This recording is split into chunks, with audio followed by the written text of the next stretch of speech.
Ангина асқынған кезде тамақ бездері сынып, тұншығып қалу қаупі бар. Бұл сырқат балалар арасындағы өлімнің бір себебі. Ангина көмекейдегі бадамша безінің қабынуынан туындайды. Тілдің екі жағындағы көмекейдегі без ағзаға түрлі бактериялар мен вирустарды түсірмей, тыныс алу жолынан сүзіп алып қорғайды. Бірақ кейде бұл қорғаныс безі инфекцияның асқынуына төтеп бере алмай қабынады. Салдарынан адамның тамағы іріңдеп, қатты сініп, тыныс алу жолдарын бітейді. Сондықтан ангинадан тұншығып қалу қаупі бар. Медицинада бұл ауруды тонзиллит деп атайды. Достар, біздің арнаны 90% адамдар тіркелусіз қарайды екен. Егерде сіз осы видеоны көріп отырсаңыз, арнаға тіркеліп, лайк басып, қоңыраушаны баса кетіңіз. Сіздің оп-оңай болмашыған әрекетіңіз бізді шабыттандырады. Ангинаның пайда болу себептері. Вирустар. Егер дәрігер сізде вирустық ангина бар деген қорытынды жасаса, онда ағзаңыз инфекцияларға қарсы тұра алады. Бактериялар. Дәлірек айтсақ, А тобындағы стрептокок. Егер бактериялы тонзиллит анықталса, дәрігер антибиотик тағайындайды. Тіс шегі. Тіс шегісінен пайда болған инфекция ангинаның туындауына себеп.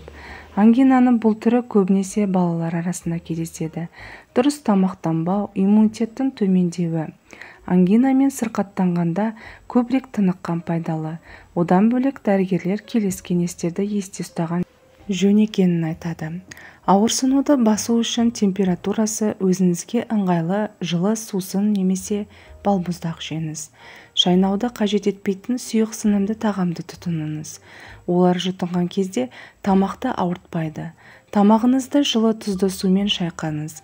Егер ауру шыдатпай бара жатса, ибупрофен және парацетамол негізіндегі препараттарды қабылдауға болады. Құрамында бензокаин немесе басқа анестетиктер бар кәмпит дәріні сорыңыз. Жұтқыншақтағы аурудан арылту үшін спрейді қолдануға болады. Бөлмені ылғалдандырыңыз. Ангинамен ауырған науқасты оқшаулап, бөлек ыдыс, бөлек қол орамалын берген жөн. Науқастың ас ішкен ыдысын мұқият жуып, 10 минуттай қайнатып алу өте маңызды.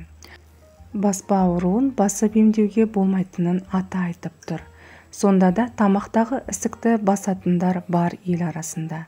Бірақ бұл әдіс аурудан айықтырмайды, керісінше асқындырады. Сондықтан да ангинаны ешқашан басушы болмаңыз. Баспа, яғни ангина, бадамша безінің қабынуынан белең алатын ауру. Тамаққа түскен инфекция қызуды көтереді, тамақты қызартады, әлсіздікке бой алдырады. Басы ауырып, жұтынған кезде қиындық туындайды. Осы белгілер байқалған кезде дәріханада сатылатын емдік шөптер арқылы аурудың алдын алыңыз. Сізге көмек ретінде 8 әдісті ұсынамыз. Бірінші әдіс.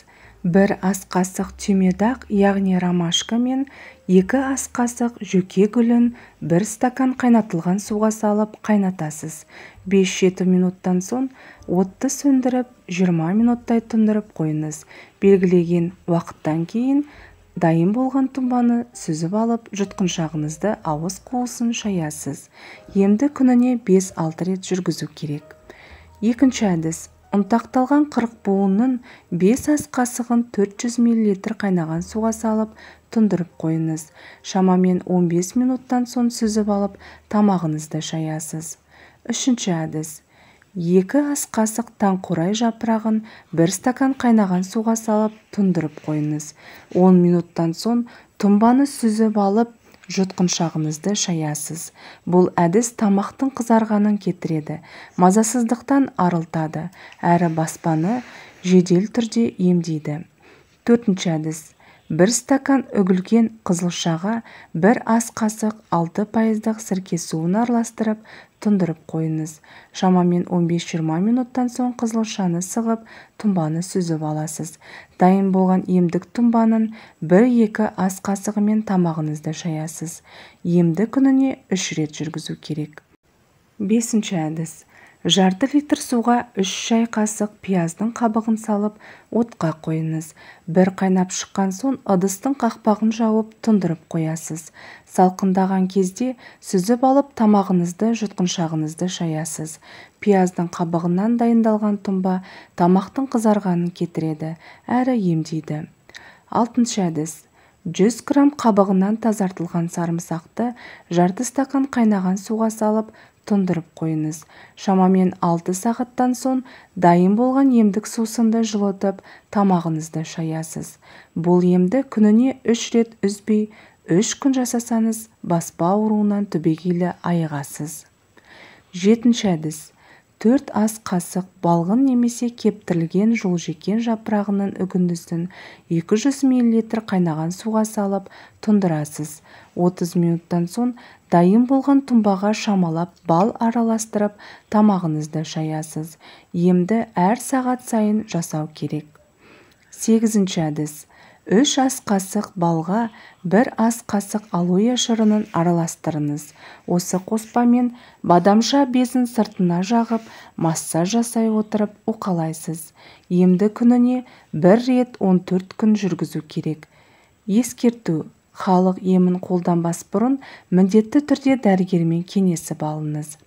Құрметті көрермендер, видео ұнаса жақындарыңызбен бөлісе отырып, арнаға тіркеліп, лайк басуды ұмытпаңыз. Келесі видеода кездескенше сау саламатта болайық. Ауырмаңыз, деніңіз сау болсын.